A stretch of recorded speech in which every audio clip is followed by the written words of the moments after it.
بسم الله الرحمن الرحيم. يا أيها الذين آمنوا أطيعوا الله وأطيعوا الرسول وأولي الأمر منكم فإن تنازعتم في شيء فردوه إلى الله والرسول إن كنتم تؤمنون بالله واليوم الآخر ذلك خير وأحسن تأويلا.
مسجدیں ویران ہو گئی. دربار جس نے کسی کو ٹائم لینا دینا ہوتا ہے کہتے امی میں بابا کو سلام کرنے چلی اور فون کر دیتی اتنے بجے پہنچ جاؤں گی, کوئی اور سلام کرنے آ جاتا.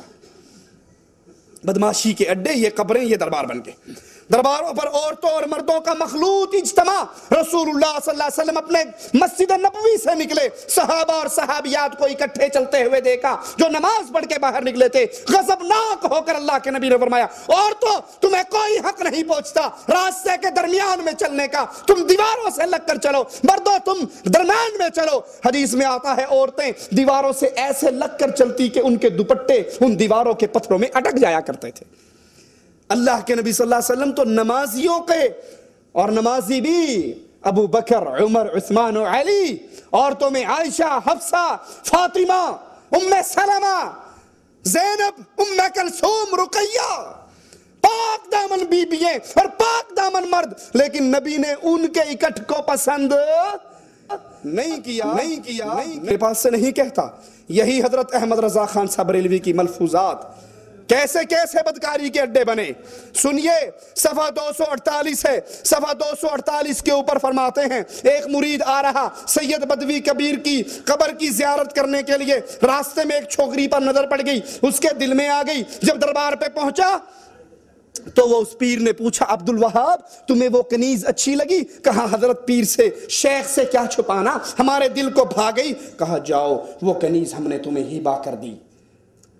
کہتا میں پریشان, وہ تو اس تاجر کی کنیز تھی, یہ بابا جی مجھے کیسے دے رہے ہیں؟ اتنی دیر گزری, وہ تاجر حاضر ہوا اور اس نے وہ کنیز مزار اقدس کی نظر کر دی. خادم کو اشارہ ہوا, انہوں نے آپ کی نظر کر دی. اور پھر قبر والے نے آواز لگا کر کہی عبد الوہاب دیر کاہے کی ہے, اس کو پکڑو سامنے والے حجرے میں لے جاؤ اور اپنی حاجت کو پورا کر لو. اللہ کی مسجد. لیکن جب سے یہ دربار سازی چلی مسجدوں کی جگہ پہ ان قبروں کو افضل قرار دیا گیا. یہ ہمارے ہاتھ میں فضائل حج ہے, مولوی ذکریہ صاحب کی کتاب ہے. مولوی صاحب اس فضائل کے اندر اللہ کے نبی صلی اللہ علیہ وسلم کی قبر کے بارے میں غلو کرتے ہوئے کیا کہتے ہیں ذرا آپ بھی سنیے. صفحہ نمبر 138 ہے. 138 پہ کہتے ہیں مدینے میں جاؤ, قبہ خضراء پر نظر پڑے, عظمت اور ہیبت اور نبی کی علو شان کا استحضار کرو. یہ سوچو اس پاک قبے میں وہ ذات اقدس ہے جو ساری مخلوق سے افضل ہے, انبیاء کی سردار ہے, فرشتوں سے افضل ہے. یہاں تک تو بات ٹھیک ہے, نبی تمام مخلوقات سے افضل ہیں. لیکن آگے سنو مسجدوں کو چھوڑ کر قبروں کو کیسے پوجا جاتا ہے. کہا قبر شریف کی جگہ ساری جگہوں سے افضل ہے, اور جو حصہ نبی کے جسم مبارک سے ملا ہوا وہ کعبہ سے افضل ہے. بریک نہیں لگی, دھندا چل رہا ہے. کعبہ سے افضل ہے. عرش سے افضل ہے، اللہ کی کرسی سے افضل ہے۔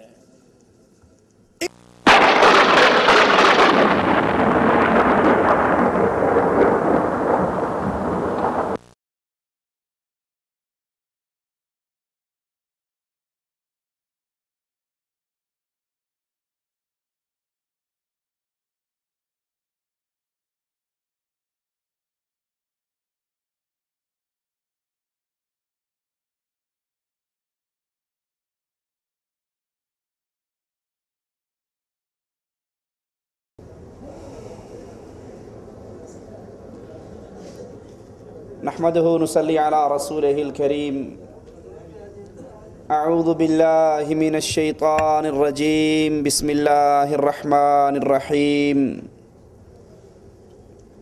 افمن زين له سوء عمله فرآه حسنا فإن الله يضل من يشاء ويهدي من يشاء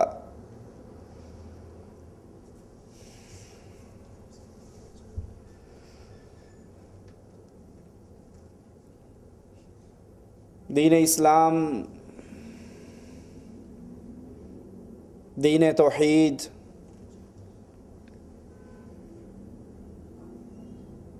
جس کی اساس اور بنیاد بندوں کو بندوں کی بندگی سے ہٹا کر ایک اللہ عز و جل کی بندگی کروانا، جس کا بنیادی مقصد لوگوں کے اندر سے شرک کی بیماری کو ختم کرنا، اسی مقصد کے لیے انبیاء آئے، اسی مقصد کے لیے کتابیں آئیں، اسی مقصد کے لیے جہاد ہوا۔ رسول اللہ صلی اللہ علیہ وسلم فرماتے ہیں امرت ان اقاتل الناس، مجھے تو حکم ہی اللہ نے یہ دیا ہے کہ میں لوگوں کے ساتھ قتال کروں یہاں تک کہ یہ لا الہ الا اللہ کی گواہی نہ دے دیں۔ لیکن شیطان بھی ہر دور کے اندر اہل ایمان کے ساتھ جنگ کرنے کے لیے تیار کھڑا ہے، توحید کی دعوت دیتے رہیں، وہ مختلف راستوں سے شرک کے راستے کھولتا رہے گا، کبھی اولیاء کی محبت کے اندر، کبھی صالحین کی پیار کے اندر۔ اور ایک وسوسہ جو اکثر شیطان انسانوں کے دلوں میں ڈالتا ہے وہ یہ کہ ہم بزرگوں اور اولیاء کی قبروں پر جاتے ہیں، اولیاء اللہ کے مزاروں پر جاتے ہیں، وہاں جا کر ہم عبادت تو اللہ ہی کی کرتے ہیں،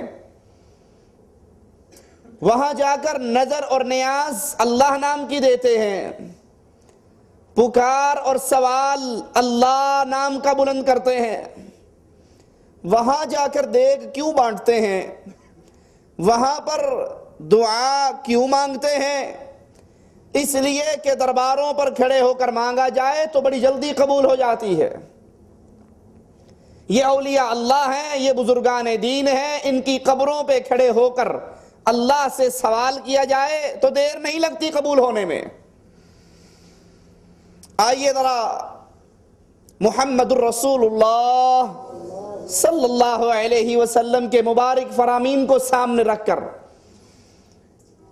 اس سوچ کا اسلام کے ساتھ مقارنہ کر کے تو دیکھیں، کیا اسلام میں اولیاء اللہ کی قبروں پر جانا، بزرگوں کی قبروں پر کھڑے ہو کر اللہ عز و جل کی عبادت کرنا جائز ہے یا حرام؟ صحیح بخاری اور مسلم میں حضرت عائشہ رضی اللہ تعالی عنہا کی روایت ہے، فرماتی ہے ام سلمہ رضی اللہ تعالی عنہا حبشہ کی ہجرت سے واپس آتی ہیں اور رسول اللہ صلی اللہ علیہ وسلم کو ایک گرجے کا حال بتاتی ہیں۔ ایک کنیسہ کی خبر دیتی ہیں، یا رسول اللہ صلی اللہ علیہ وسلم، ہم نے حبشہ کے اندر ایک کنیسہ دیکھا، عیسائیوں کی عبادت گاہ کو کنیسہ گرجا کہا جاتا ہے، اس کے اندر ہم نے مورتیاں تصویریں دیکھی۔ رسول اللہ صلی اللہ علیہ وسلم فرماتے ہیں یہ یہود و نصارہ، ان کا جب کوئی نیک آدمی فوت ہو جاتا، نیک آدمی مر جاتا، تو یہ اس بزرگ کی، اس ولی کی، اس نیک آدمی کی قبر پر مسجد بنا لیتے، عبادت گاہ بنا لیتے، اور اس میں اس کی تصویریں سجا لیتے، مورتیاں بنا لیتے۔ اور سنیے رسول اللہ صلی اللہ علیہ وسلم کے فرمان، آج ہمارے معاشرے میں شرک جس صورت میں بھی پھیل رہا ہے، ان تمام صورتوں کو بھی سامنے رکھیے اور پھر اس ہستی کے اقوال پہ غور کیجئے جو ہستی میرا اور آپ کا نبی ہے، قائد ہے، امام ہے، رہبر ہے، محمد الرسول اللہ۔ لوگوں کے بزرگوں کو پیش کر کے ہم اپنے بزرگوں کے ساتھ مقارنہ نہیں کرواتے کہ تمہارے مولوی نے یہ کہا تو ہمارا مولوی یہ کہتا ہے۔ کیوں؟ اگر میں یہ کہوں میں آپ کے مولوی کی بات نہیں مانتا تو کیا خیال ہے میں کافر ہو جاؤں گا؟ نہیں۔ اگر آپ کہیں مولانا صاحب ہم آپ کی بات نہیں مانتے، یا آپ کے مولوی کی بات نہیں مانتے، آپ کے بزرگ کی بات نہیں مانتے، تو آپ کے ایمان میں کوئی فرق نہیں آئے گا۔ اس لیے ہم مقارنہ کرتے ہیں اس ہستی کی باتوں کے ساتھ۔ اگر کوئی یہ کہے کہ میں محمد رسول اللہ کی بات نہیں مانتا، اس کے کافر ہونے میں کوئی شک رہ جائے گا؟ معاشرے کے اندر جتنا شرک پھیل رہا ہے، ان تمام قسم کے شرکیہ عقائد اعمال کو سامنے رکھیں اور محمد رسول اللہ صلی اللہ علیہ وسلم کے اقوال کو بھی سامنے رکھیں۔ پیارے نبی علیہ السلام فرماتے ہیں یہود و نصارہ میں سے جب کوئی نیک آدمی مر جاتا، یہ اس کی قبر پر مسجد بنا لیتے۔ ہمارے ہاں بھی یہی ہوتا ہے نا، دربار ہے ساتھ اس کی قبر پہ مسجد ہے، بابا حجویری کی قبر ہے اس پہ مسجد ہے، اسلام آباد والے بابے کی قبر ہے اس کے اوپر مسجد ہے۔ اب یہ کام اچھا ہے، یہ کرنے والے لوگ اچھے ہیں، یہ دھندا ٹھیک ہے۔ اگر کوئی وزیر اعظم بن جاتا ہے تو حجویری صاحب کی قبر کے اوپر پورا داتا کمپلیکس بنوا دیتا ہے۔ یہ کام کیسا ہے؟ کس سے پوچھنا ہے؟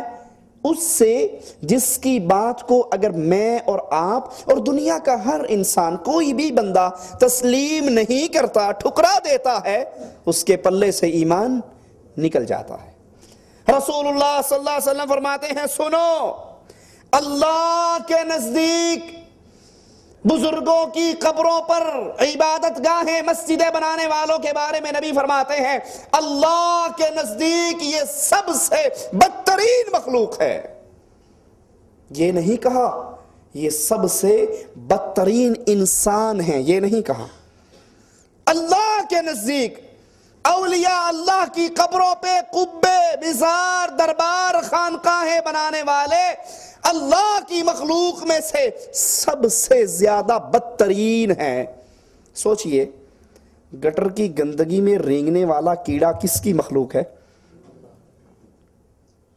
گندگی جس کی خوراک ہے، وہ کیڑا جو گندگی میں چلتا ہے، جس کی خوراک گندگی ہے، جو اس گندگی پر زندہ رہتا ہے، وہ کس کی مخلوق ہے؟ اس کا خالق اللہ ہے۔ اور اللہ کے نبی فرما رہے ہیں صلی اللہ علیہ وسلم جو بزرگوں کی قبروں پر مسجدیں بنائیں وہ کائنات کی تمام مخلوقات میں سے اللہ کی سب سے بدتر گندی مخلوق ہے، یعنی مشرک اور شرک کو پھیلانے والا کیڑے سے بھی کیا برا ہے۔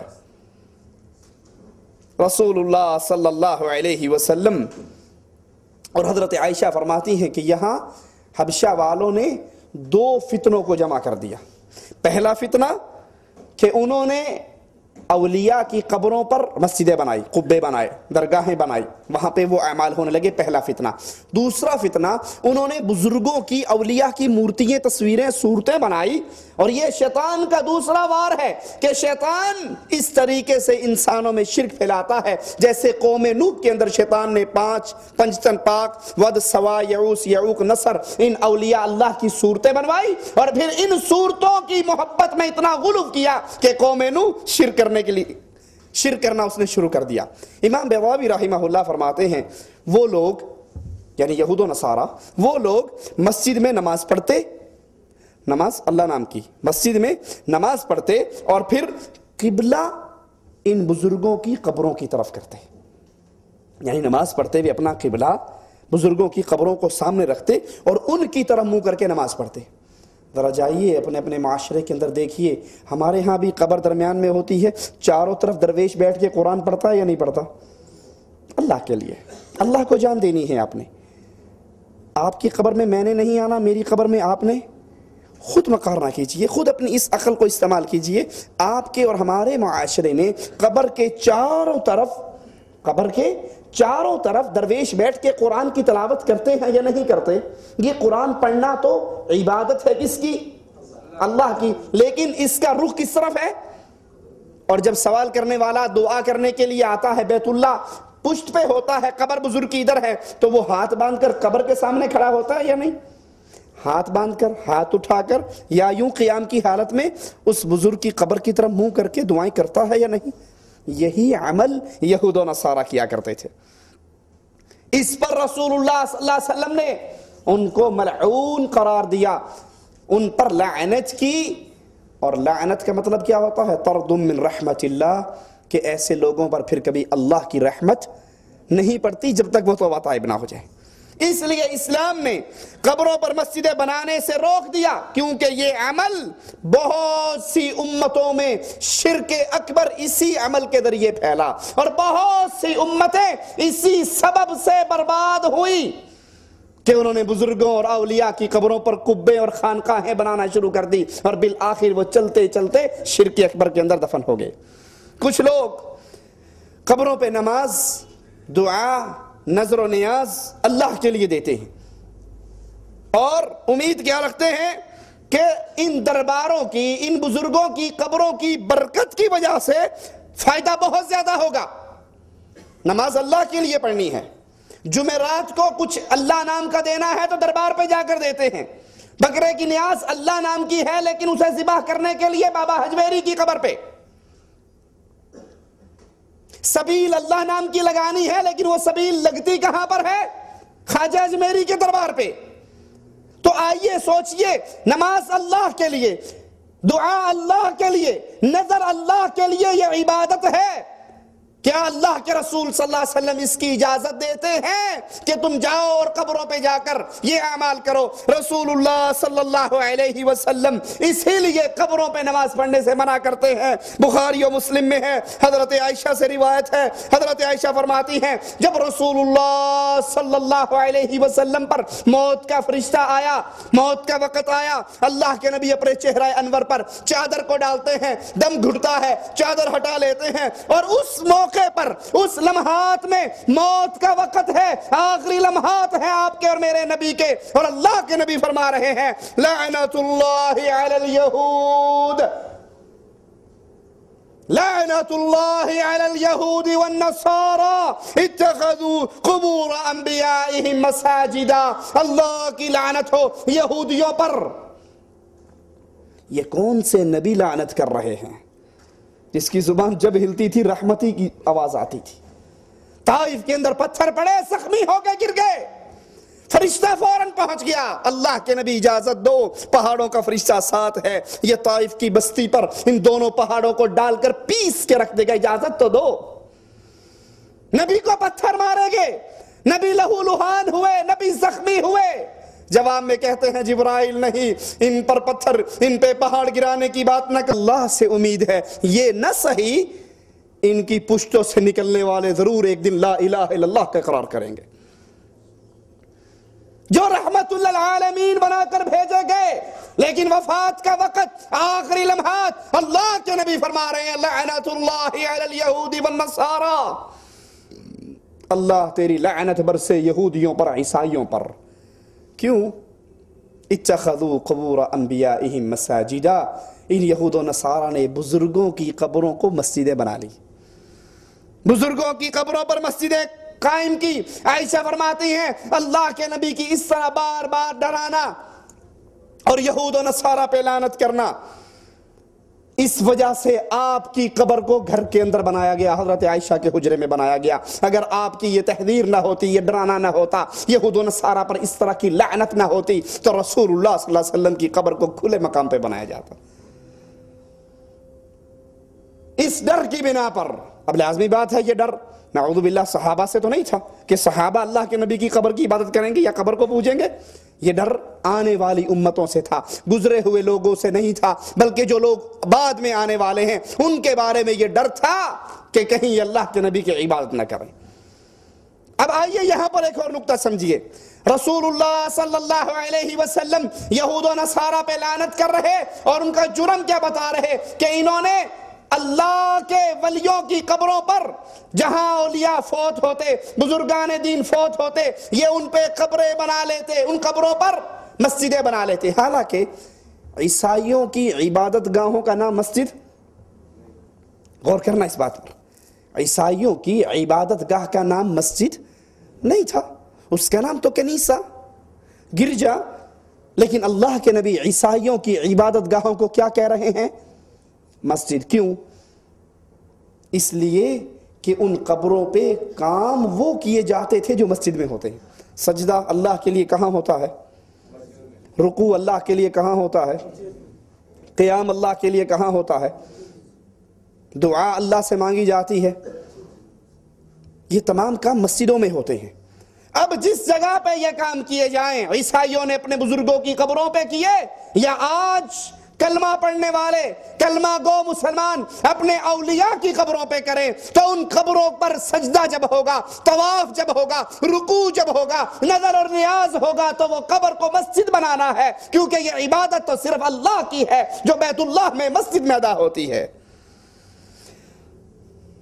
صحیح مسلم میں رسول اللہ صلی اللہ علیہ وسلم کا فرمان، آپ کی وفات سے 5 دن پہلے اللہ کے نبی علیہ السلام فرماتے ہیں کہ میں برات کرتا ہوں کہ میں نے تم میں سے کسی کو اپنا خلیل نہیں پکڑا۔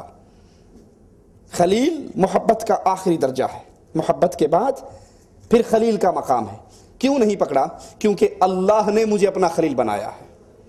اب میں تم میں سے کسی کو خلیل نہیں بناتا، اور اگر میں تم میں سے کسی کو خلیل بناتا تو ابو بکر صدیق رضی اللہ عنہ وارضاہ کو خلیل پکڑتا۔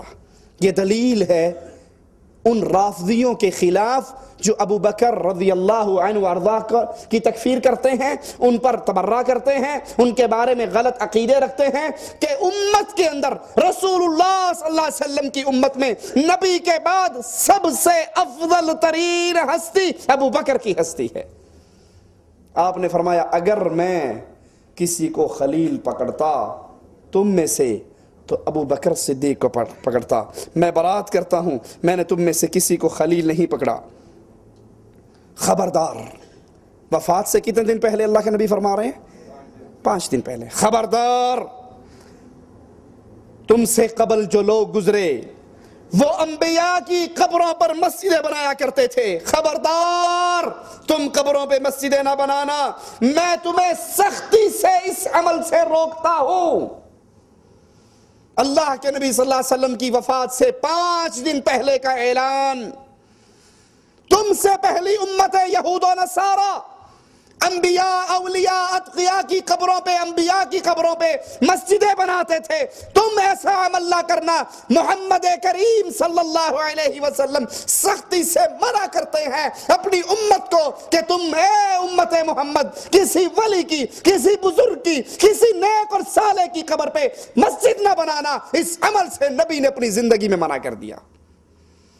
لیکن افسوس، ہمارا معاشرہ شرک کی اس دلدل میں گرتا جا رہا ہے، ادھر پیر مرتا ہے، بابا مرتا ہے۔ یہود و نصارہ تو انبیاء کی قبروں پہ بناتے تھے، یہ نقطہ بھی یاد رکھنا، یہود و نصارہ کس کی قبر پہ بناتے تھے؟ انبیاء کی، اور ہم کس کی قبر پہ بناتے ہیں؟ کوڑے شاہ، کوڑے شاہ، کاما والی سرکار، تیتر شاہ، بٹیر شاہ، پیر اٹ شاہ، پیر لسوڑی شاہ، پیر پھسوڑی شاہ، پیر دڑکی والی سرکار۔ دڑکی سمجھتے ہو نا؟ وہ اکثر اخبار میں آتا ہے پولیس نے دڑکی لگا کے مروایا، پہلے دڑکی لگوائی، پیچھے سے فیر مار دیا۔ میرے گاؤں میں عبدالحکیم سے باہر نکلو تو وہاں پر دربار ہے پیر دڑکی شاہ۔ میں نے کہا اس کو کس نے دڑکی لگا کے مارا تھا؟ یہود و نصارہ تو پھر انبیاء کو پوجتے تھے اور انبیاء کی قبروں پہ مسجدیں بناتے تھے۔ یہ قوم ایسے شرک میں گری، لاہور میں گھوڑے شاہ کا دربار ہے، ایبٹ آباد میں کھوتے شاہ کا دربار ہے، کہیں توتے شاہ کا دربار ہے، کہیں لسوڑی شاہ کا ہے، کہیں پھسوڑی شاہ کا ہے، کہیں دڑکی سرکار ہے، کہیں پیر چوپ شاہ ہے، کہیں پیر اٹ شاہ ہے۔ بس شاہ کی پوچھل ساتھ ہونی چاہیے، آگے جو مرضی لگا دو۔ رسول اللہ صلی اللہ علیہ وسلم فرماتے ہیں میں تمہیں سختی سے اس کام سے منع کرتا ہوں۔ اور دوسری بات اس حدیث سے جو اللہ کے نبی کے فرمان سے ثابت ہوتی ہے، آپ نے قبروں پر مسجدیں بنانے کا عمل مشرکین کا عمل قرار دیا۔ قبروں پہ مسجدیں بنانے والے کون ہیں؟ اللہ کے نبی کے فتوے کے مطابق، اللہ کے نبی کے حکم کے مطابق، اللہ کے نبی کے فرمان کے مطابق، اللہ کے نبی کی حدیث کے مطابق یہ عمل کرنے والے مشرکین ہیں۔ اور دوسری بات، ایسے لوگوں پر رسول اللہ صلی اللہ علیہ وسلم کی مبارک زبان سے لعنت برستی ہے۔ قبروں کی طرف منہ کر کے نماز پڑھنا حرام ہے، وہ قبر پیر کی ہو، بابے کی ہو، نبی کی ہو، ولی کی ہو، بزرگ کی ہو، چھوٹے کی ہو، بڑے کی ہو، اس کی طرف منہ کر کے نماز پڑھنا، وہاں قبروں پہ بیٹھ کر اس قبروں کا چار طواف کرنا، اس قبروں پہ چاروں طرف بیٹھ کے قرآن پڑھنا، ہاتھ باندھ کے بابا جی کے سامنے کھڑے ہونا، ہاتھ سینے پہ رکھ کے ان سے سوال کرنا، پکار کرنا، یہ حرام ہے۔ صحیح مسلم میں اللہ کے نبی صلی اللہ علیہ وسلم کے فرمان پہ غور کیجئے، آپ نے فرمایا قبروں پہ مت بیٹھو، قبروں پہ مت بیٹھو۔ جو آج کل ہمارے ہاں قبروں پر بیٹھتے ہیں اسے کیا کہتے ہیں اور اس کی عزت کتنی ہوتی ہے معاشرے میں؟ یہ گولڑے والی سرکار کے سجادہ نشین ہیں، یہ گدی نشین ہے۔ اور سجادہ نشین اگر الیکشن میں اپنے گدھے کو بھی کھڑا کر دے تو مقابلے پہ کوئی جیت؟ یہ گدی نشین بابا، سجادہ نشین کا۔ اللہ کے نبی فرما رہے ہیں تم قبروں پہ نہ بیٹھو، اور ہمارے ہاں جو قبروں پر بیٹھتا ہے اس کا مقام معاشرے کے اندر وزیر سے بھی بڑھ جاتا ہے۔ یہ سجادہ نشین ہے، یہ گدی نشین ہے، یہ مجاور ہے۔ قبروں کی طرف منہ کر کے نماز نہ پڑھو۔ اور آج ہمارے ہاں درباروں پہ قبروں کی طرف منہ کر کے قرآن کی تلاوت بھی ہے، نماز بھی ہے، دعا بھی ہے، ہاتھ بھی مانگا جا رہا ہے، سر بھی جھکایا جا رہا ہے، طواف بھی کیا جا رہا ہے، بابے کی قبر کی چوکھٹ کو چوما بھی جا رہا ہے۔ اسی طرح رسول اللہ صلی اللہ علیہ وسلم نے فرمایا غور کرنا، غور کرنا، اللہ کے نبی نے فرمایا لعنتی ہے وہ شخص، ملعون ہے وہ شخص جو قبر پہ چراغ جلاتا ہے۔ ہمارے ہاں نئے مولویوں نے سر اٹھایا تو ایک مولوی صاحب کی کیسٹ میں سن رہا ہوں، وہ کہتا قبروں پہ چادر چڑھانا، پھول دینا، دیے جلانا شرک نہیں ہے۔ یہ شرک نہیں ہے تو ہندو کیوں مشرک ہے؟ قبروں پہ چراغ چلتے ہیں۔ آپ نے بھی اکثر دیکھا ہوگا یہ جو محلے میں مولوی بیٹھا تعویذ لکھتا ہے، وہ تعویذ لکھ کے پیسہ نہیں لیتا، کیا کہتا ہے؟ 1.25 روپے کی نیاز کا تیل بابے کی چراغ میں ڈال دینا، کہتا ہے یا نہیں کہتا؟ یہ 1.25 روپے نیاز کا تیل بابے کے چراغ میں ڈال دینا، یہ چراغ جلانا قبر کے اوپر حرام ہے اور لعنتی ہے ایسا شخص۔ اگر وہ بابا واقعی اللہ کا ولی ہے تو اس کی قبر تو جنت کے نور سے منور ہو چکی ہے، تیرے دیے کی روشنی سے وہاں فائدہ نہیں ہونے والا، ٹھیک ہے؟ اور اگر وہ واقعی پیر دڑکی شاہ ہے، کوئی اللہ کا ولی نہیں ہے،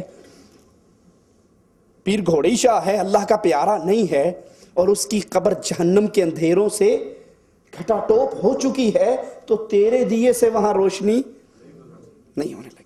اللہ میں نے اپنی آنکھوں سے دیکھا ہے بعض بزرگوں کی قبروں پہ گزرتے ہوئے، بابا جی کا بورڈ لگا ہوا ہے، پکی قبر ہے، اس کے اوپر پنکھا چل رہا ہے، پکی بند قبر کے اوپر۔ ارے عقل کے اندھو، اگر واقعی سمجھتے ہو کہ بابا گرمی کے اندر ہے کچھ قریب ہو جائیں ساتھی اور آگے آگے ہو جائیں ساتھی. اگر تم واقعی یہ سمجھتے ہو کہ اندر بزرگوں کی قبر میں جون جولائی چل رہا ہے تو پنکھا چلا کے سوراخ بھی تو کر دو نا, یہ ہوا کیسے جائے گی اندر؟ اولیاء کی قبر تو جنت کا باغ ہوا کرتی ہے. اولیاء کی قبر, بولو, اولیاء کی قبر جنت کا, وہاں تیرے 220 پہ چلے ہوئے پنکھے کی ضرورت نہیں ہے. اور جس کی قبر جہنم کا گڑھا بن گئی, یہ جہنم تو ایسی خطرناک ہے, اگر جہنم کے دروازوں میں سوئی کے سوراخ جتنا بھی سوراخ ہو جائے, اس سے جو گرمی نکلے پوری کائنات کو جلا کر راکھ کر دے. ان قبروں پہ چلے ہوئے چراغوں اور پنکھوں کی اس قبر والے کو کوئی فائدہ نہیں. صحیح مسلم میں ہے, جابر بن عبداللہ رضی اللہ عنہما سے روایت ہے, رسول اللہ صلی اللہ علیہ وسلم نے قبروں کو پختہ کرنے, قبروں پر بیٹھنے, قبروں پہ قبے بنانے, عمارت بنانے سے منع فرمایا. ہم منع کریں, کہیں گے وہابی ہے, گستاخ ہے, اولیاء کو نہیں مانتا, بزرگوں کی توہین کرتا ہے. صحیح مسلم, قرآن کے بعد صحیح بخاری کا مقام, صحیح بخاری کے بعد صحیح مسلم کا مقام, اور صحیح مسلم اور صحیح بخاری دونوں کتابوں میں کوئی ضعیف موضوع من گھڑت روایت نہیں ہے.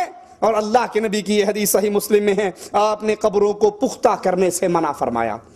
ہمارے ہاں درباروں پہ سنگ مرمر لگتا ہے, غریب کو روٹی کھانے کے لیے میسر نہیں, اور یہ بابا جی کی قبر پہ 4-5 لاکھ روپیہ لگ کے پتھر کا کام ہو رہا ہے. رسول اللہ صلی اللہ علیہ وسلم نے قبروں پر بیٹھنے, مجاور بننے سے منع فرمایا. رسول اللہ صلی اللہ علیہ وسلم نے قبروں پر داتا کمپلیکس بنانے, قبہ بنانے, عمارت بنانے سے منع فرمایا. اور ابو داؤد میں ہے, رسول اللہ صلی اللہ علیہ وسلم نے قبروں پر لکھنے سے منع فرمایا. قبروں پر لکھنے سے, حاجی اللہ بخش تاریخ وصال اتنا, اور اس پہ بورڈ لگتے ہیں, سنگ مرمر کی پھٹیاں باقاعدہ آرڈر پہ تیار ہوتی ہیں. رسول اللہ صلی اللہ علیہ وسلم کی حدیث ابو داؤد کے اندر موجود, آپ نے قبروں پر لکھائی کروانے سے منع فرمایا. ابو حاتم نے اپنی صحیح میں صحیح سند سے روایت بیان کی, سنیے, اللہ کے لیے غور کیجئے. صرف غصے کی بنا پر اس کو ٹھوکر نہ مار دیجئے, یہ فرمان عام آدمی کا نہیں, یہ فرمان محمد رسول اللہ کا ہے صلی اللہ علیہ وسلم. اللہ کے پیارے حبیب فرماتے ہیں, وہ لوگ انتہائی بدترین ہیں جو قبروں پر مسجدیں بناتے ہیں. جمعرات کو بابے کو سلام کرنے کے لیے جانے والوں, بچہ پیدا ہو جائے تو بابے کی قبر کی خاک چٹانے والوں, دعا مانگنے کے لیے, فاتحہ پڑھنے کے لیے بابا جی کی قبر کے حاضری مارنے والوں, اللہ کے نبی کی صحیح حدیث, آپ نے فرمایا بدترین لوگ وہ لوگ ہیں جو قبروں پر مسجدیں بناتے ہیں. امام مالک روایت فرماتے ہیں, ان رسول اللہ صلی اللہ علیہ وسلم قال, اللہم لا تجعل قبری وثنا یعبد, اشتد غضب اللہ علی قوم اتخذوا قبور انبیائہم مساجدا. پہلے تو عام قبروں کی بات ہوئی, لیکن آئیے سنیے, اللہ کے نبی صلی اللہ علیہ وسلم اللہ سے دعا کرتے ہوئے کیا کہہ رہے ہیں. عام مولوی کی قبر نہیں, پیر کی قبر نہیں, شیخ کی قبر نہیں, یہ قبر محمد رسول اللہ کی ہے. اللہم, اے میرے اللہ, لا تجعل قبری وثنا یعبد, اللہ میری قبر کو بت نہ بنا دینا. میری قبر کو وثن کہتے ہیں بت کو. کسی کی قبر کی جب اللہ کے علاوہ عبادت کی جائے, اس پہ طواف ہو, رکوع ہو, سجدہ ہو, نظر ہو, نیاز ہو, اس کے نام کی قسمیں کھائی جائیں, تو وہ اس کو بت بنائے, بھلے وہ قبر محمد رسول اللہ کی. اللہم لا تجعل قبری وثن یعبد, اللہ میری قبر کو بت نہ بنا دینا, وثن نہ بنا دینا کہ لوگ اس کی عبادت کریں. اشتد غضب اللہ علی قوم اتخذوا قبور انبیائہم مساجدا, ایسی قوم پر اللہ کا غضب ٹوٹتا ہے, ایسی قوم پر اللہ کا عذاب ٹوٹتا ہے, غضب ٹوٹتا ہے جو انبیاء کی قبروں کو مسجدیں بنا لیں. جو انبیاء کی قبروں کو مسجدیں بنائیں ان پہ تو غضب ٹوٹتا ہے، اور جو مادو لال حسین کی قبر پہ عرس لگائیں، مادو لال حسین، انڈیا والوں سمجھے ہو نام کو یا نہیں؟ مادو آپ کے علاقے میں ہوتا ہے مادو یا نہیں ہوتا؟ مادو ہندو لڑکا تھا، لال حسین صوفی بزرگ تھا، دونوں میں عشق بازی ہو گئی۔ مادو ہندو بچہ اور لال حسین اس کا عاشق، دونوں کو مرنے کے بعد لاہور میں دفن کر دیا، اور باقاعدہ طور پہ اس کا ٹھیک ٹھاک عرس لگتا ہے۔ مادو لال حسین، عاشق معشوق کا عرس لگا ہوا ہے۔ یہ اولیاء اللہ ہے، بدماش ہیں یہ۔ اللہ کے نبی صلی اللہ علیہ وسلم اپنی قبر کے بارے میں کہہ رہے ہیں، انبیاء کی قبروں کے بارے میں کہہ رہے ہیں، اشتد غضب اللہ علی قوم اتخذوا قبور انبیائہ مساجدا، جو نبیوں کی قبروں پر سجدے کریں، مسجدیں بنائیں، طواف کریں، نظر نیاز کریں، دعا کریں، پکاریں، ان پر اللہ کا غضب حلال ہوتا ہے۔ اور جو عاشق مشوق کی قبر پہ جا کر یہ سارا کچھ کرے تو وہاں کیا ہوگا؟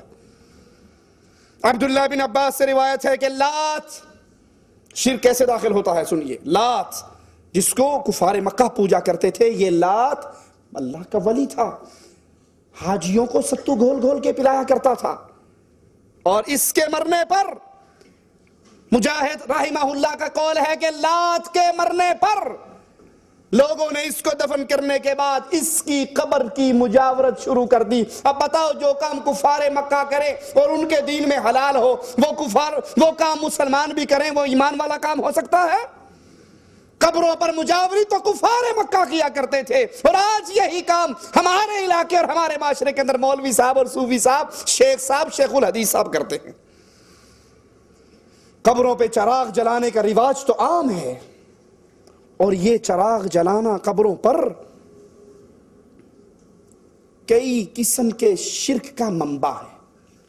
عام بات نہیں ہے، ایک مولوی نے کہا یہ عام بات ہے، شرک نہیں ہے، لیکن یہ عام بات نہیں، یہ کئی قسم کے شرک کا گورکھ دھندا ہے۔ نمبر ایک، پہلا یہ کہ جو چراغ جلاتا ہے اس سے مقصود کیا ہوتا ہے کہ قبر والا مجھ سے راضی ہو جائے، تبھی جلاتا ہے نا، پھوکٹ میں کوئی جلائے گا؟ اسی لیے جلاتا ہے کہ قبر والا بابا مجھ سے راضی ہو جائے۔ تو راضی کس کو کرنا چاہیے؟ اللہ کو۔ جب اللہ کے علاوہ کسی اور کی رضا مقصود رکھو گے تو یہ شرک ہے۔ نمبر دو، چراغ جلانے والے کا یہ عقیدہ ہے کہ قبر والے کو چراغ جلانے کا علم ہوتا ہے، اگر اسے پتا ہو کہ اسے تو پتہ ہی نہیں لگنا کہ میں کب جلا کر گیا نہیں، تو کیا خیال ہے وہ جلائے گا؟ اس کا یہ عقیدہ ہے کہ یہ قبر والے کو چراغ جلانے کا علم۔ آپ تو چراغ جلانے کی بات کرتے ہو، یہ ہمارے ہاتھ میں ملفوظات احمد رضا خان صاحب بریلوی ہے، اس ملفوظات کے اندر وہ حضرت جی قبر پہ جانے کا طریقہ کار بیان کرتے ہیں، اور کہتے ہیں جب تم قبر پر جاؤ، قبر پر جانے کے لیے میت کے سامنے سے آؤ، 271 صفحے پر، میت کے سامنے سے آؤ، اس کے سرہانے سے ہو کر نہ آؤ۔ کیوں؟ کہتا جب تم میت کے سامنے سے آؤ گے نا تو میت کو دیکھنے میں تکلیف نہیں ہوگی، اسے پتا ہوگا کون آ رہا ہے، اور جب منڈی کے پیچھے سے آؤ گے تو اسے بھی موڑ کر دیکھنا پڑے گا کون آیا تھا، مردے کو تکلیف ہوگی۔ ہاں واللہ، جب میت کے پاس آؤ تو سامنے سے آؤ۔ تو چراغ قبر پہ جلانے والا، دیا جلانے والا، اس دیے کا تیل اپنے کانوں میں ڈالنے والا یہ عقیدہ رکھتا ہے کہ اس بابے کو سارا پتا ہے میری قبر پہ چیڑا آیا ہے، چیڑی آئی ہے، مرید آیا ہے، مریدنی آئی ہے، خالی آئے ہیں یا اونٹ پہ بیٹھ کے آئے ہیں۔ اور نمبر 3، وہ چراغ جلانے والا اس نیت سے جلاتا ہے کہ میرا بچہ بولتا نہیں، چراغ جلاؤں گا تو یہ بابا میری بگڑی ہوئی کو بنی ہوئی کر دے گا۔ وہ چراغ جلاتے ہوئے کہتا ہے بری بری سرکار بری، میری کھوٹی قسمت کر دے ہری۔ وہ چراغ جلاتے ہوئے کہتا ہے آئے ہیں تیرے در پہ تو کچھ لے کر جائیں گے، دے داتا دے داتا دے داتا۔ اس قبروں پر قبے بنانے سے، داتا کمپلیکس بنانے سے، قبروں پر خانقاہیں قائم کرنے سے، مزار بنانے سے اس امت کے اندر کتنا فساد پھیلا۔ آئیے ذرا غور کرتے جائیے، یہ امت کے اندر فساد کا کون کون سا دروازہ کھل گیا۔ نمبر 1، ان قبروں پر، ان مزاروں پر نماز پڑھنی جانے لگی، حالانکہ رسول اللہ صلی اللہ علیہ وسلم نے قبر پہ نماز پڑھنے سے منع کر دیا۔ اللہ کے نبی نے فرمایا میرے لیے پوری زمین کو پاک اور صاف کر دیا، نماز کے لیے حلال ہے سوائے قبرستان کے اور باتھ روم کے، ان دو جگہ پہ نماز، تو قبر پہ نماز نہیں ہوتی، لیکن ان مزاروں پر مسجد خالی ہے۔ واللہ جائیے جمعرات کے دن ان مشرکوں کا شرک دیکھنے کے لیے، مسجد بے آباد اور خالی ہوتی ہے اور قبر آباد ہوتی ہے، اس کی طرح منہ کر کے نماز ہے۔ ان درباروں سے متاثر ہو کر ان قبروں کے پاس دعا کی جاتی ہے اور یہ سمجھا جاتا ہے کہ دعا فوراً قبول ہوگی۔ بزرگوں کی قبروں کی وجہ سے مصیبتیں ٹل جاتی ہیں، یہ بزرگ بہت کچھ کر دیتے ہیں، آپ کا دل نہیں مانتا تو آئیے میں سناتا ہوں۔ جو بات کہتا ہوں اللہ کی توفیق سے دلیل اپنے ساتھ رکھتا ہوں۔ یہ ارواح ثلاثہ ہے۔ اشرف علی حکیم الامت، معذرتاً نام ٹھیک لینے دو، حکیم الامت حضرت مولانا شاہ اشرف علی تھانوی، اس کو شائع کیا ہے مکتبہ رحمانیہ اردو بازار لاہور نے۔ اس کا صفحہ نمبر ہے صفحہ نمبر 302۔ 302 پر فرماتے کیا ہے ذرا سنیے آپ۔ مولانا قاسم نانوتوی کے بارے میں کہتے ہیں، فرمایا مولوی معین الدین صاحب حضرت مولانا محمد یعقوب صاحب کے سب سے بڑے صاحبزادہ تھے۔ یہ مولوی محمد یعقوب صاحب کی کرامت سنیے۔ وہ حضرت مولانا کی ایک کرامت جو ان کے مرنے کے بعد واقع ہوئی بیان فرماتے ہیں کہ نانوتوا شریف کے اندر بہت زیادہ بخار پھیل گیا، جو شخص مولوی یعقوب کی قبر سے مٹی لے جا کر باندھ لیتا اس کا بخار اتر جاتا۔ اتنا مشہور ہوا، لوگوں نے مٹی اٹھانی شروع کر دی۔ یہاں بھی آتے ہیں تو مدینے سے خاک شفا کی ڈھیلے لے کر جاتے ہیں، جس کے کھانے سے پیٹ میں کیڑے پڑتے ہیں شفا نہیں ہوتی۔ شفا اتارنے والا کون؟ اللہ عز و جل۔ کہا اتنی مٹی لے کر گئی، ادھر بیٹا ان کا مٹی کی ٹرالی قبر پہ ڈالتا ہے، گھنٹے میں صاف، سید لیا مفت میں کھل گئی ہے۔ ایک دفعہ ڈالی، دو دفعہ ڈالی، تین دفعہ ڈالی، آخر بیٹا پریشان ہو گیا۔ سنیے، کہتے ہیں کہ بیٹا جو تھا بڑا تیز مزاج کا آدمی تھا، وہ قبر پہ آیا۔ صرف شاہ بریلوی صاحب نہیں مان رہے کہ مردے کو سارا پتا ہے، یہ حضرت دیوبندی صاحب بھی فرما رہے ہیں، وہ قبر پہ آیا، بہت تیز مزاج تھا، کہنے لگا ابو آپ کی کرامت ہوگی، ہماری مصیبت ہو گئی۔ ادھر مٹی ڈالتے ہیں، ادھر پھٹا صاف ہو جاتا ہے۔ یاد رکھو، اگر اب کے بعد کوئی ٹھیک ہوا تو مٹی نہیں ڈالیں گے، ایسے ہی پڑے رہیو، لوگ جوتے پہن کے تمہارے اوپر سے گزریں گے۔ کہا بس اسی دن سے پھر کسی کو آرام نہیں آیا۔ وہ نیچے سے پینا ڈال کے ٹیکے ڈال رہا تھا، وہ نکال لیا اس نے۔ اس کے بعد پھر کسی کو آرام نہیں آیا۔ جیسے مشہور ہوا تھا کہ آرام آ جاتا ہے، ویسے ہی شہرت ہوگی کہ پہلے آتا تھا، جب سے یہ ڈر ہو گیا کہ بیٹا مٹی نہیں ڈالے گا، آرام آنا بند ہو گیا۔ یہ بدترین قسم کی بدعت ہے، اور یہ عقیدہ رکھنا کہ یہ بزرگ تصرف کر سکتے ہیں، شفا دے سکتے ہیں، ان کی مٹی سے شفا ہو جاتی ہے، یہ عقیدہ رکھنا بدترین قسم کا شرک بن جاتا ہے۔ دربار پر قبے بنانے والے، ان پہ چراغ جلانے والوں پر اللہ کے نبی کی لعنت اور پھٹکار ہے۔ درباروں کی وجہ سے مسجدیں ویران ہو گئی، دربار آباد ہو گئے، مسجدیں ویران ہو گئی۔ دربار جس نے کسی کو ٹائم لینا دینا ہوتا، کہتا امی میں بابا کو سلام کرنے چلی، اور فون کر دیتی اتنے بجے پہنچ جاؤں گی، کوئی اور سلام کرنے آ جاتا۔ بدماشی کے اڈے یہ قبریں، یہ دربار بن گئے۔ درباروں پر عورتوں اور مردوں کا مخلوط اجتماع۔ رسول اللہ صلی اللہ علیہ وسلم اپنے مسجد نبوی سے نکلے، صحابہ اور صحابیات کو اکٹھے چلتے ہوئے دیکھا، جو نماز پڑھ کے باہر نکلے تھے۔ غضبناک ہو کر اللہ کے نبی نے فرمایا عورتوں تمہیں کوئی حق نہیں پہنچتا راستے کے درمیان میں چلنے کا، تم دیواروں سے لگ کر چلو، مردوں تم درمیان میں چلو۔ حدیث میں آتا ہے عورتیں دیواروں سے ایسے لگ کر چلتی کہ ان کے دوپٹے ان دیواروں کے پتھروں میں اٹک جایا کرتے تھے۔ اللہ کے نبی صلی اللہ علیہ وسلم تو نمازیوں کے، اور نمازی بھی ابو بکر، عمر، عثمان و علی، عورتوں میں عائشہ، حفصہ، فاطمہ، ام سلمہ، زینب، ام کلثوم، رقیہ، پاک دامن بیبییں اور پاک دامن مرد، لیکن نبی نے ان کے اکٹھ کو پسند نہیں کیا۔ تو لسوڑی شاہ کے دربار پہ جو میلہ لگتا ہے، وہاں جو جو آتی ہیں ان کا اکٹھ کیسے پسند ہوگا؟ عورتوں اور مردوں کا اکٹھ ہونے لگا، پھر اس کی وجہ سے زنا عام ہوا، شراب عام ہوئی، منشیات اور پاؤڈر اور ہیروئن عام ہوئی، بدکاری کے اڈے بن گئے۔ اپنے پاس سے نہیں کہتا، یہی حضرت احمد رضا خان صاحب بریلوی کی ملفوظات کیسے کیسے بدکاری کے اڈے بنے. سنیے صفحہ 248 ہے. صفحہ 248 کے اوپر فرماتے ہیں ایک مرید آ رہا سید بدوی کبیر کی قبر کی زیارت کرنے کے لیے. راستے میں ایک چھوکری پر نظر پڑ گئی, اس کے دل میں آ گئی. جب دربار پہ پہنچا تو وہ اس پیر نے پوچھا عبد الوہاب تمہیں وہ کنیز اچھی لگی؟ کہا حضرت پیر سے شیخ سے چھپانا ہمارے دل کو بھا گئی. کہا جاؤ وہ کنیز ہم نے تمہیں ہبہ کر دی. کہتا میں پریشان, وہ تو اس تاجر کی کنیز تھی, یہ بابا جی مجھے کیسے دے رہے ہیں؟ اتنی دیر گزری, وہ تاجر حاضر ہوا اور اس نے وہ کنیز مزار اقدس کی نظر کر دی. خادم کو اشارہ ہوا, انہوں نے آپ کی نظر کر دی. اور پھر قبر والے نے آواز لگا کر کہی عبد الوہاب دیر کاہے کی ہے, اس کو پکڑو سامنے والے حجرے میں لے جاؤ اور اپنی حاجت کو پورا کر لو. یہ دربار, یہ مزار, یہ خانقاہ ہے, بدماشی, بدکاری, زنا اور بے حیائی کے اڈے اور مرکز ہیں. ان درباروں کو چلانے کے لیے ہمارے معاشرے کے اندر باقاعدہ محکمہ اوقاف بنتا ہے.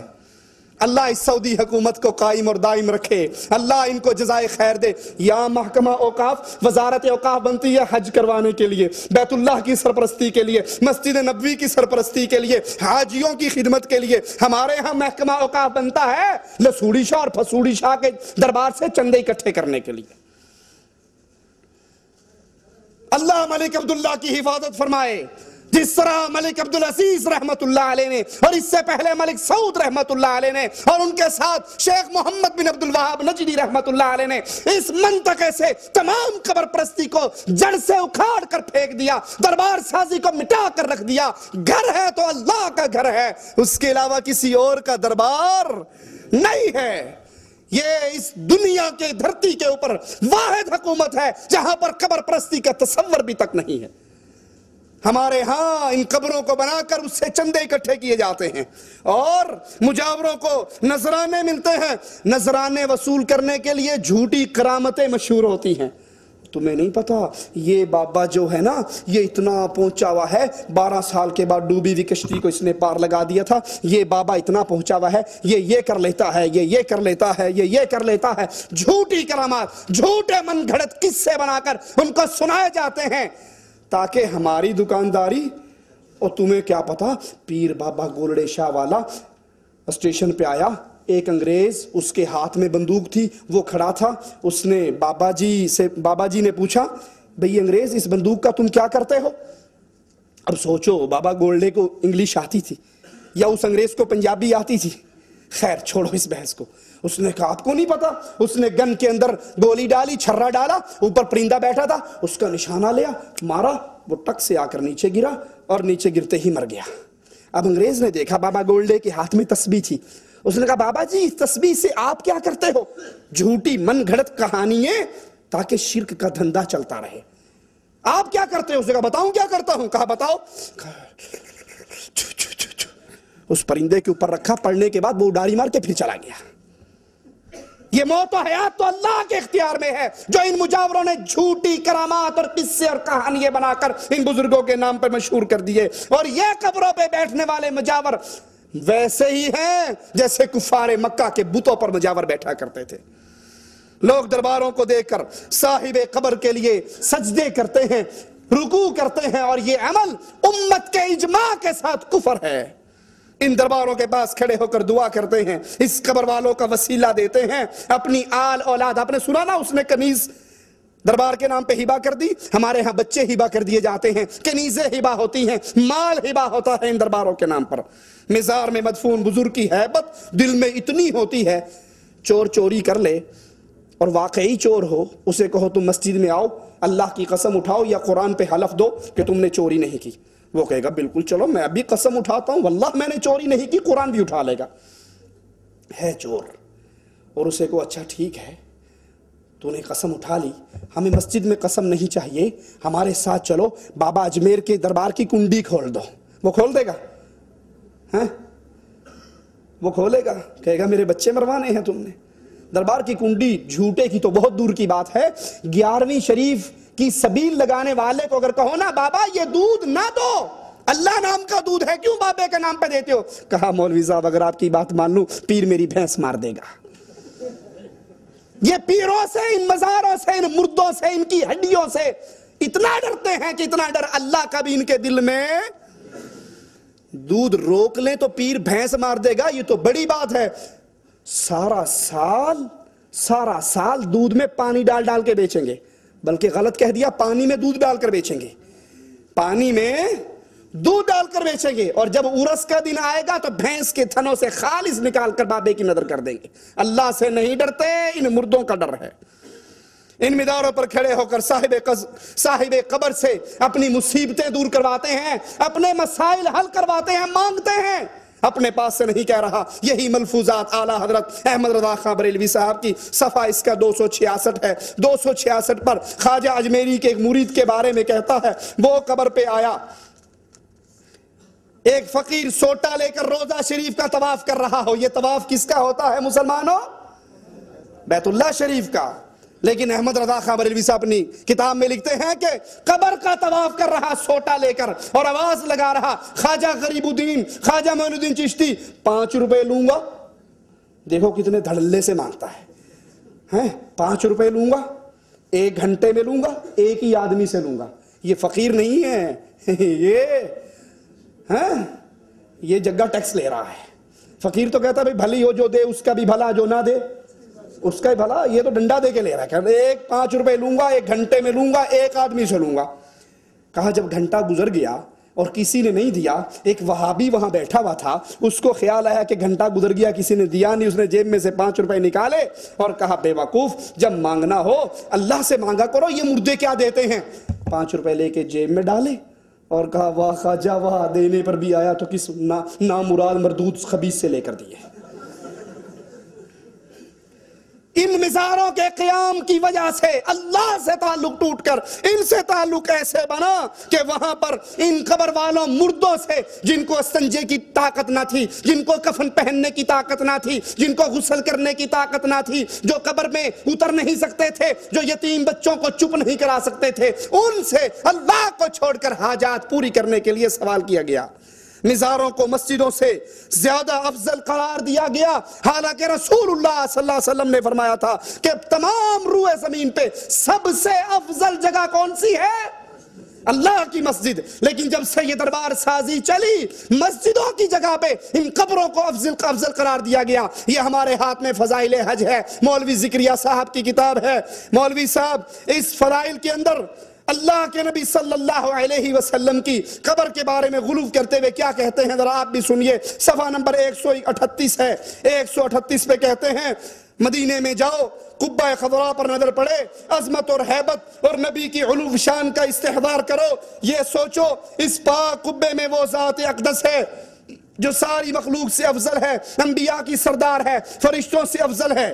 یہاں تک تو بات ٹھیک ہے، نبی تمام مخلوقات سے افضل ہیں، لیکن آگے سنو، مسجدوں کو چھوڑ کر قبروں کو کیسے پوجا جاتا ہے۔ کہا قبر شریف کی جگہ ساری جگہوں سے افضل ہے، اور جو حصہ نبی کے جسم مبارک سے ملا ہوا وہ کعبہ سے افضل ہے۔ بریک نہیں لگی، دھندا چل رہا ہے۔ کعبہ سے افضل ہے، عرش سے افضل ہے، اللہ کی کرسی سے افضل ہے۔ ان قبر کو بنانے پر، ان مزاروں پر بیٹھنے پر قبر پرستی اتنی عام ہو گئی کہ اللہ کی مسجدوں کو چھوڑ کر ان قبروں کو اللہ کے بیت اللہ سے اعلیٰ، عرش سے اعلیٰ، اللہ کی کرسی سے افضل۔ تو سیدھی طرح کہہ دو، کان الٹے ہاتھوں کیوں پکڑ رہے ہو کہ یہ جو پیر پڑا ہے یہ اللہ سے اعلیٰ ہے؟ جب اس کی قبر عرش اور کرسی سے افضل ہے، جو عرش پہ مستوی اللہ ہے، تو پھر یہ اللہ سے بڑھ کر ہوگا؟ مزاروں کی زیارت کے بہانے بے حیائی اور فحاشی کا ایسا سیلاب آیا، جتنے اغوا ہوتے ہیں قبروں پہ، زنا ہوتے ہیں قبروں پہ، پاؤڈر، چرس، افیون، ہیروئن، جو کچھ ملتا ہے ان قبروں کے اوپر۔ قاتل نامی گرامی قاتل ہو، سبز چولا پہن کر کسی دربار پہ بیٹھ جائے، پولیس والوں کی ماں مر جائے گی، اس کو پکڑ نہیں سکے گا، پکڑے گا تو گستاخ رسول کے پرچے کے اندر ہو جائے گا۔ قبروں پر قبہ سازی کا عمل اللہ اور اس کے رسول کی کھلی بغاوت ہے۔